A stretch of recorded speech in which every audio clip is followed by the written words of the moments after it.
사사기 13장 1절에서 14절 말씀입니다. 1절. 이스라엘은 또다시 여호와 보시기에 악한 일을 저질렀습니다. 그리하여 여호와께서는 그들을 블레셋 사람들의 손에 40년 동안 넘겨주셨습니다. 또다시라는 표현은 더하다, 증가하다 이런 뜻으로 지속적으로 행했다는 의미가 있습니다. 10장에서 블레셋과 암몬의 손에 파셨다 이렇게 기록된 이야기 중에 입다와 암몬의 문제를 다루고 이제 삼손과 블레셋의 문제를 다루려고 하는 것입니다. 40년은 사사기에 기록된 이방인들의 억압 중에 가장 긴 기간입니다. 그런데도 삼손 이야기에는 배교와 징계 다음에 등장하는 부르짖는 간구 공식이 보이지 않습니다. 오랫동안 함께 타협해서 거주하다 보니까 압제를 압제로 보지 않을 정도로 가난화되어서 여호와께 부르짖는 것마저 잊은 것입니다. 블레셋의 억압에서 벗어나는 것을 희망하지도 않았다는 것입니다. 자신들이 하나님의 통치를 받아야 하는 백성이라는 사실도 잊은 듯 합니다. 이것은 이스라엘 자손의 타락이 극도로 진행했음을 보여줍니다. 저자는 이렇게 타락한 이스라엘 자손을 구원하기 위한 하나님의 이야기를 전개하고 있습니다. 2절. 단 지파로서 소라 출신의 사람이 하나 있었는데 그의 이름은 마노아였습니다. 그의 아내는 임신하지 못하는 사람이어서 그녀가 자식을 낳을 수 없었습니다. 다른 사사를 부르신 것과 다르게 삼손은 부모가 임신하기도 전에 구원자로서의 소명을 받았습니다. 부르짖지 못하는 이스라엘을 위해서 하나님은 태중에서부터 예비하시고 준비하셨습니다. 삼손이 아닌 삼손의 부모에게 소명을 주셨고 삼손 자신은 사사로서의 자질이나 의지를 보이지 않았습니다. 임신하지 못해서 자식을 낳을 수 없다는 문장은 불임을 이중적으로 강조하는 것입니다. 마노아의 아내의 불임은 희망도 없고 미래도 없는 이스라엘의 상황을 비유적으로 보여주는 것입니다. 3절. 그런데 여호와의 천사가 그녀에게 나타나 말했습니다. 보아라, 내가 임신하지 못해서 자식을 낳을 수 없구나. 그러나 내가 잉태해 아들을 낳을 것이다. 불임과 출생이란 주제를 대조시키면서 불가능한 인간의 문제를 여호와께서 해결하신다는 소망의 메시지를 전하고 있습니다.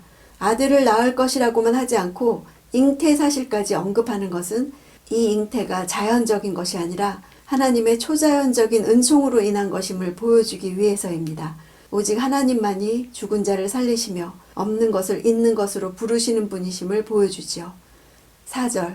그러니 이제 너는 포도주나 독한 술을 마시지 말고 부정한 어떤 것도 먹지 않도록 부디 조심하여라. 부디 조심하라는 것은 강압적인 태도의 명령이 아니라 간곡한 부탁이나 소망을 나타내는 말입니다.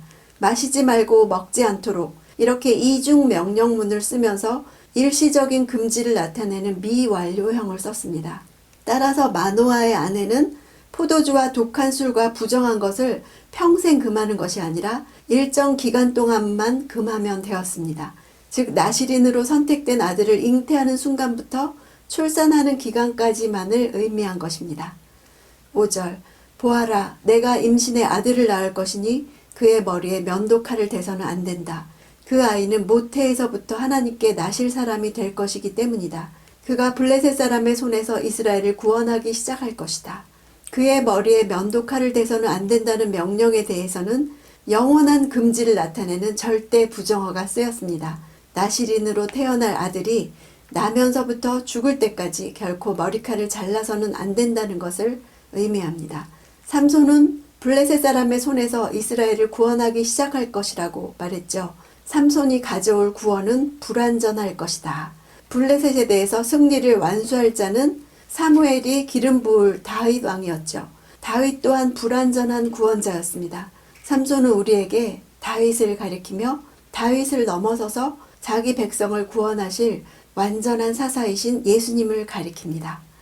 6절. 그러자 아내는 남편에게 가서 말했습니다. 하나님의 사람이 제게 왔는데 그의 모양이 마치 하나님의 천사처럼 보여 너무 두려웠습니다. 저는 그가 어디에서 왔는지 물어보지 못했고 그도 자기 이름을 제게 말해주지 않았습니다. 고대 히브리적 사고에서 어떤 개인이나 단체의 정체를 파악하기 위해서 가장 먼저 묻는 질문은 보통 어디에서 왔나? 입니다. 즉 고대에는 어디에 소속되었는가, 누가 보냈는가, 어디 출신인가, 어느 지파인가 하는 것이 상대방을 파악하고 규정하는 중요한 근거가 되었던 것입니다. 마노아의 아내는 여호와라는 이름 대신에 일반적인 신을 일컫는 엘로힘이라는 말을 썼습니다. 9절. 하나님께서는 마노아의 기도 소리를 들으셨습니다. 아내가 밭에 나가 있을 때 하나님의 천사가 다시 아내에게 나타났습니다. 그러나 남편 마노아는 그녀와 함께 있지 않았습니다. 마노아의 기도 응답으로 나타나셨으면서도 마노아를 철저히 배제시키는 장면은 같은 사사시대 아기 사무엘에게만 음성을 들려주시고 엘리 제사장은 철저히 배제한 것을 연상시키죠. 마노아는 이 상황을 분별할 수 있는 영적 통찰력이 없었다는 것을 말해줍니다. 12절. 그러자 마노아가 말했습니다. 당신의 말씀대로 이루어진다면 그 아이를 어떻게 키우며 또 그 아이를 어떻게 대해야 합니까? 마노아의 말을 직역하면 주어가 아이입니다. 이 아이의 규례, 미슈파트는 무엇이며 그가 행할 일은 무엇이 될 것입니까? 입니다. 태어날 아이가 지켜야 할 규례와 행동에 대해서 물은 것입니다. 13절.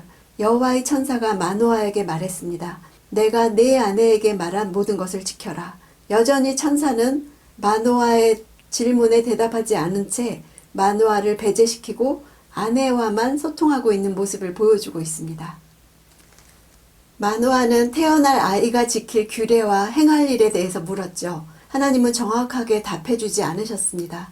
그러나 후에 삼손이 행할 일이 있을 때마다 여호와의 영이 그를 움직이게 하셨습니다. 나실인으로 태어난다는 말에 마노아는 어떤 규례를 지켜야 할까, 어떤 일을 행해야 할까를 질문한 것이었습니다. 나실인이란 내가 누구인가 하는 정체성에 대한 문제입니다. 무엇을 지켰다, 안 지켰다가 아닙니다. 나실인이 규례를 지키는 것은 그가 어떤 목표를 향해서 근신 중이라는 것을 보여주는 방법들이었습니다. 이 땅에서 구별된 그리스도인으로 사는 것도 똑같습니다. 한 예를 들면 큐티를 했다 안 했다가 중요한 것이 아닙니다. 내가 왜 날마다 큐티로 하나님과 교제해야 하는가? 내 정체성에 대한 문제입니다.